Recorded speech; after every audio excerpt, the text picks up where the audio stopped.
আসসালামু আলাইকুম, নমস্কাৰ সকলোকে। আৰু এটা নতুন ভিডিঅ' লৈ আহিলো আজি। চাগে সকলোৱে গমে পাই আজি মই কিয় আহিছো। মোৰ ফেচবুক পোষ্ট চাগে সকলোৱে চাইছে। আজি আমাৰ মানে অসমৰ হায়াৰ ছেকেণ্ডেৰীৰ ৰিজাল্ট দিছে। তাতে মোৰ ভাইটি মনিৰুল ইছলাম তেওঁ এই বছৰ হায়াৰ ছেকেণ্ডেৰী দিছিল আনন্দৰাম বড়ো একাডেমীৰ পৰা। মই আগৰ ভিডিঅ'ত মানে মই ডিছকাছ কৰিছিলোঁ আমাৰ গাঁৱৰ কেইটামান ল'ৰাই মানে মেট্ৰিকত ভাল ৰিজাল্ট কৰিছিল। তাতে মই মেনশ্যন কৰিছিলোঁ যে মোৰ ভাইটিও এক্সাম দিব, চাগে ভাল ৰিজাল্ট আহিব। গতিকে আশা কৰা মতে এটা ভাল ৰিজাল্ট সি আমাৰ কাৰণে কঢ়িয়াই আনিছে।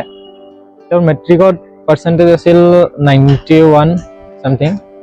এতিয়া ছায়েন্স লৈ তেওঁ মেট্ৰিকত অসমীয়া মিডিয়ামত পঢ়িছিল, এতিয়া ইংলিছ মিডিয়ামত ট্ৰান্সফাৰ হোৱাৰ পিছত মানে বস্তুখিনি অলপ চেঞ্জ হৈ যায়। কাৰণ মোৰ এক্সপিৰিয়েঞ্চ মোৰ আছে, গতিকে মই গম পাওঁ। তো হায়াৰ ছেকেণ্ডেৰীত সি ইমান মানে এক্সপেক্ট কৰা মতে নাহিলেও 89% আনিবলৈ সক্ষম হৈছে। তাৰ কাৰণে মই মোৰ ভাইটিক অভিনন্দন জনাইছোঁ। লগতে মই স্পেচিয়েলি আজি মেনশ্যন কৰিম মোৰ পিতৃ মাতৃক দুয়োজনকে। এজন ষ্টুডেণ্ট গঢ় দিয়াত মানে পিতৃ বা মাতৃৰ কি ভূমিকা থাকে সেই কথাটো চাগে মোতকৈ বেছি কোনেও ৰিয়েলাইজ কৰিব নোৱাৰে। মই চাইছোঁ মোৰ পিতৃ মাতৃয়ে কিমানখিনি কষ্ট, কিমানখিনি ছেক্ৰিফাইচ কৰি আমাক ইমানখিনি দূৰ আগুৱাই লৈ আহিছে। মোৰ পিতৃ মাতৃৰ লিখা পঢ়া বুলিবলৈ একো নাই। মোৰ পিতৃ আগতে এজন ফাৰ্মাৰ আছিল, তাৰপিছত মানে লাহে লাহে আমাৰ খেতিও নোহোৱা হৈছে। এতিয়া ইনকাম নাই বুলিবলৈ ক'ব পাৰি আমি। তাৰপিছতো মোৰ পিতৃয়ে কেতিয়াও হাৰ মানা নাই। মানে যিটো সপোন তেওঁ চাগে আজিৰ পৰা 20 বছৰ আগতে চাইছিল, সেই সপোনটো সাৰ্থক কৰাত আজিও তেখেতৰ যিমানখিনি ডেডিকেশ্যন, যিমানখিনি হাৰ্ড ৱৰ্ক মানে নন ষ্টপ কণ্টিনিউ আজি 20টা বছৰৰ পৰা তেওঁ কৰি আছে। ইয়াৰ মাজতে বহুত মানুহে ক্ৰিটিচাইজ, বহুত মানুহে হেট, বহুত মানুহে মানে বহুত চেষ্টা কৰে তেখেতক ডিমটিভেট কৰিবলৈ, আমাৰ ফেমিলিটোক মানে কিবা এটা ভাল কৰি আছোঁ যদি সেইখিনিৰ পৰা বঞ্চিত কৰিবলৈ। মই সেইটো টপিকত নাযাওঁ যদিও সেই মানুহখিনিলে মই এটা কথা ক'ব বিচাৰিম, যদি কোনোবাই নিজৰ ক্ষমতাত কিবা এটা ভাল কৰিবলৈ আগবাঢ়ি আছে, আপুনি তাতে বাধা দিবলৈ একো নাই। আপোনাৰ বাধা দি আপুনি একো হাচিল মানে একো আপুনি নাপায় তাতে। ইয়াতকৈ ভাল যদি আপুনি তাৰ পৰা অলপ কিবা শিকি কিনে আপোনাৰ নিজৰ ঘৰতো যদি এপ্লাই কৰিব পাৰে, তেনেহ'লে সেইটো মানে আপোনাৰ কাৰণে পজিটিভ বস্তু হ'ব। আপোনাৰ ফেমিলিলৈ চাগে কিবা এটা চেঞ্জ আনিব। তাৰপিছত কথা হ'ল, ভাল বেয়া সকলোৰে মাজত থাকে, চাগে আমাৰ মাজতো আছে, বহুতখিনি শিকিবলৈ আমাৰো আছে। কিন্তু ইয়াৰ মানে এই নহয় যে মানে আপুনি অপেনলি আহি আমাৰ বেয়া কৰাৰ কাৰণে চেষ্টা কৰিব। গতিকে সেইটো বিষয়ত নাযাওঁ। আজি আমাৰ কাৰণে ফূৰ্তিৰ দিন। আজি আমাৰ ফেমিলিৰ মোৰ পিতৃ মাতৃৰ কাৰণে গৌৰৱৰ দিন। মোৰ পিতৃ মাতৃৰ ইমান হাৰ্ডৱৰ্কৰ ফল আজি তেখেতসকলে চাগে পাইছে। মই অনুভৱ কৰোঁ তেখেতসকলে পাইছে, কিয়নো আমি 5টা চিবলিংছ হয়। আমি 5জন ভাই, ভণ্টি, বাইদেউ, আমি 5জন হয়। গতিকে এই 5জনকে যে ইমানখিনি আমি সকলোৱে মেট্ৰিক, হায়াৰ ছেকেণ্ডেৰী আমি সকলোৱে ক্লিয়াৰ কৰিছোঁ ছাকচেছফুলি। তাৰ মাজতে মোৰো ৰিজাল্ট আশা কৰা মতে হোৱা নাছিল যদিও ইমানখিনি হৈছে, মই গৌৰৱান্বিত। মোৰ ভাইটিৰ ৰিজাল্ট বহুত ভাল হৈছে। তেওঁৰ কাৰণে সকলোৱে দোৱা কৰিব যাতে তেওঁ লাইফত কিবা এটা ভাল কৰিব পাৰে। মোৰ ভাইটিৰ কাৰণে সকলোৱে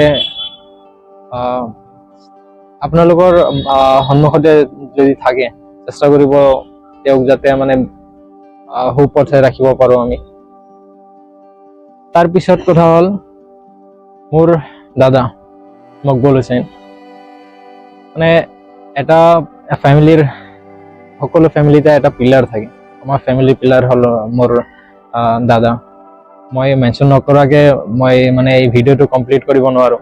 and we are very thankful কি মই স্পেচিয়েলি মই ইমান থেংকফুল যে মোৰ এনেকুৱা এজন দাদা আছে যিয়ে কেতিয়াও মানে নিজৰ কাৰণে ভবা নাই, কেতিয়াও নিজে কি কৰিছো নকৰিছো সেইটো ভবা নাই।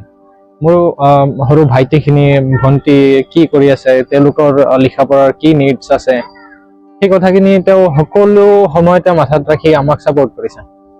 আমাক ইমানখিনি দূৰ অহাতে মোৰ পিতৃ মাতৃ যিমানখিনি ভূমিকা আছে সেইখিনি ভূমিকা মোৰ ভাইটিৰো আছে, মোৰ দাদাৰো আছে। চৰি, এতিয়া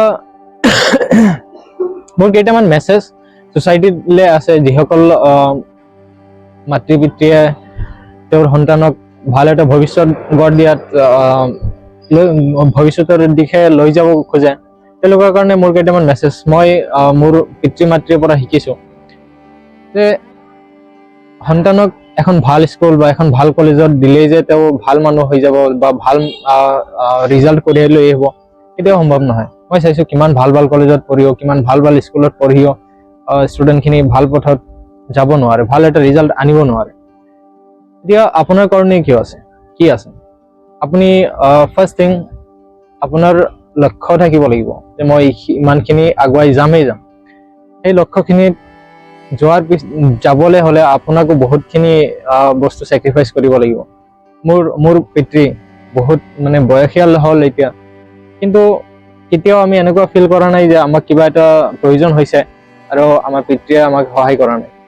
বি ইট লাইক এক্সাম্পল যদি মই দিওঁ, মোৰ ভাইটিয়ে আনন্দৰামত পঢ়ি আছিল, তেওঁক almost every week every month তেওঁক চাবলৈ যোৱা ইমানখিনি ৰাস্তা, মানে কেতিয়াও মই মেট্ৰিকৰ সময়খিনি মই ৰিমাইণ্ড কৰিছোঁ, মেট্ৰিকৰ সময়খিনিত প্ৰত্যেকটো দিন ঘৰৰ পৰা 10 কিলোমিটাৰ দূৰ ইমান ঠাণ্ডাত মোৰ পিতৃয়ে তেওঁক মটৰচাইকেলেৰে লৈ আহে প্ৰত্যেকটো দিন, কিন্তু কোনোদিন আমাক কোৱা নাই যে আজি তই লৈ যা। ক'লে ক'ব পাৰিলে হয় আমি ডাঙৰ হৈছোঁ, কিন্তু কোৱা নাই। কিয়? কাৰণ সেই বস্তুটো তেখেতে ভাল পায় যে মোৰ সন্তানে আজি যদি কিবা এটা কৰি আছে, আজি যদি ভাল পথত মই লৈ গৈ আছোঁ, যদি ভাল ষ্টুডেণ্ট মই বনাব পাৰিছোঁ, গতিকে এই বস্তুখিনি না মোৰ ফাদাৰে এনজয় কৰে সকলো সময়তে। গতিকে এই ডিফাৰেঞ্চটো মই মানে মোৰ পিতৃৰ মাজত চাওঁ। গতিকে মই যিসকল পিতৃ মাতৃয়ে নিজৰ সন্তানক ভাল ভৱিষ্যতৰ দিশে লৈ যাব খোজে, তেখেতসকলৰ কাৰণে মই এটা ৰিকুৱেষ্ট কৰিছোঁ, আপোনাৰ সন্তানক ভাল স্কুল এখনত এডমিশ্যন দিয়ে আপোনাৰ দায়িত্ব শেষ বুলি কেতিয়াও নাভাবিব। তেওঁ কি কৰিছে, ক'ত আছে, কি খাইছে, কি নাখাইছে, তেওঁৰ কি নিডছ আছে, কি বস্তু তেওঁৰ প্ৰয়োজন আছে, সেই সকলো বস্তু আপুনি খবৰ লওক। আৰু যিমানখিনি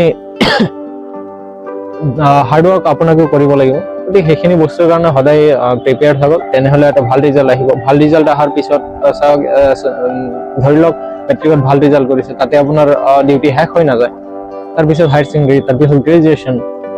গতিকে till the end process by process আপুনি বস্তুখিনি পৰ্যবেক্ষণ কৰিব লাগিব। And that's it, I think. Again, a very huge congratulations to my brother and all the students who had appeared in the higher secondary and scored good results. I wish you all the best.